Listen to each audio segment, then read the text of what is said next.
Everybody, welcome and good morning from the beautiful island of St. John in the U.S. Virgin Islands. It's a fascinating place, beautiful place, lots of history. Definitely a laid-back island vibe. If you ever get a chance to come here, I'd highly recommend it.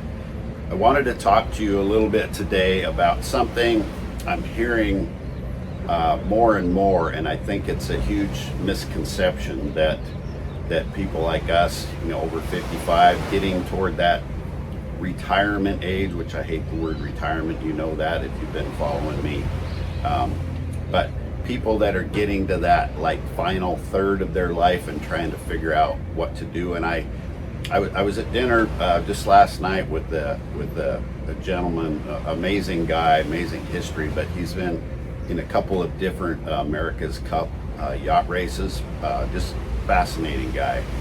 And he was one of those guys that when they're training, it's like 8 hours a day, 10,000 calories a day just to keep from losing weight. So these guys are in amazing shape, as you can imagine they'd have to be for a race like that and a physical thing like that. But and I've talked to a lot of ex-college and NFL football players, and what I'm noticing is that there's this resistance to any sort of training, because it was it was so overwhelming, it was so consuming when they were doing it back in the day, that they really don't understand that they don't need to chase fitness at that same level. They shouldn't even want to. It couldn't be further from the truth. And that's what I wanted to talk to you about this morning. Is I do feel that there is a huge amount of middle ground somewhere between wide open, where your whole life is 6 days in the gym, or doing some crazy insane workouts, or CrossFit, or all these things that some guys think they need to do. And I'm telling you, you don't need to do that to stay capable and strong and build what I call this reserve capacity. And what I mean by that is that we're all going to get knocked down occasionally from time to time. It's just going to happen. And so, but if you get knocked down and you're weak already, it's really hard, if not impossible, to get back up. We've all heard stories about older people that fall and break a hip, and then they have to lay down in the hospital, and then they get pneumonia and they're dead, right? And so there is some middle ground here. It doesn't have to be wide open, and it doesn't have to be, oh, I've been there, done that, so I'm not going to do anything anymore. And I think that's the trap a lot of people fall into. And it's real easy to fall into that trap, because it's like this cancer that keeps growing on you. It doesn't, you don't really notice it so much day to day to day, but all of a sudden you're getting ready to go to dinner, and you notice, oh, I gotta let my belt out another notch. Or you look in the mirror and you're like, I guess I'm just getting old. That this doesn't look like me, right? Or who the hell is that in the mirror, right? And so what I'm trying to help you understand, that there's a huge amount of middle ground out there between wide open and nothing. And if you just do some daily little things, and for my clients, when we start incorporating these daily little things that fit into their lifestyle, right? That you don't want that lifestyle you had when you were going wide open, working and trying to get to the gym first thing in the morning and raising kids and all that kind of stuff. And if you associate what I'm talking about in this last third of your life with that, you're never going to get started. So for my clients, when we start small, we have realistic goals. If we don't need a six-pack when you're 60, now that's great, and that's absolutely attainable, but maybe let's back that off a little bit, especially in the beginning.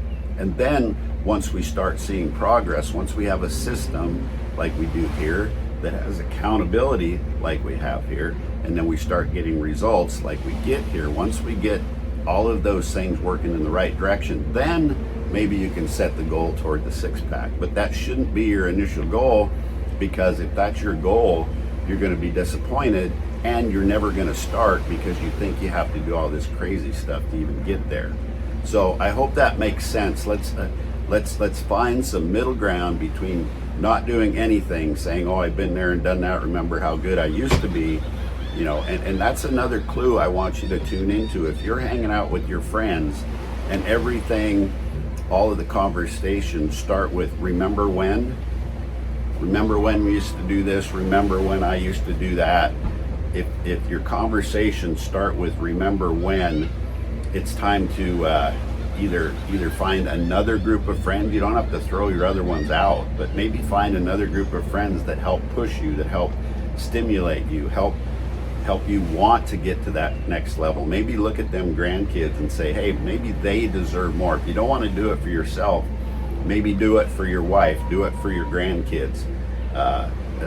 You know, that these little things matter, because when you get knocked down, you have the choice to be strong and resilient. I don't care if you're 60, 70, 80 years old.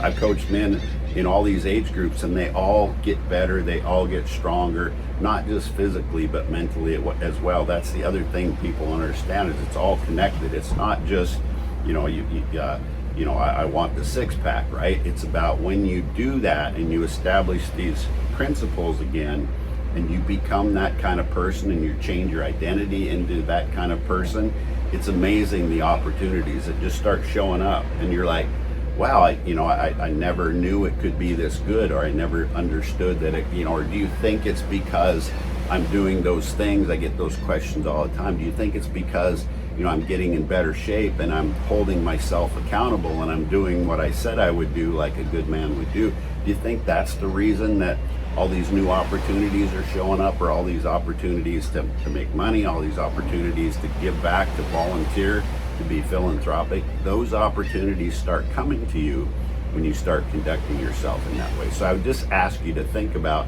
are you playing to win like you did when you're in your 20s, or are you playing to win like you need to do in this last third of your life to make it the best third of your life? So if this resonates with you, if any of this, you have questions on any of it, or you're like, hell yeah, that's me, send me a DM, you know, reach out to me. You know how to do that. DM Vital, and I will point you in the right direction. Okay, there's all kinds of resources out there. I've helped so many people through this now that I have lots of resources, and I'll point you in the right direction if you tell me what it is that you're struggling with, and we'll get this figured out for you, because I'm telling you, life is better on the other side. So we're going to go head out snorkeling here in a little bit to the #1 beach in the world is right here on St. John. We're going to go check it out. So cheers, good day, and thanks for tuning in today.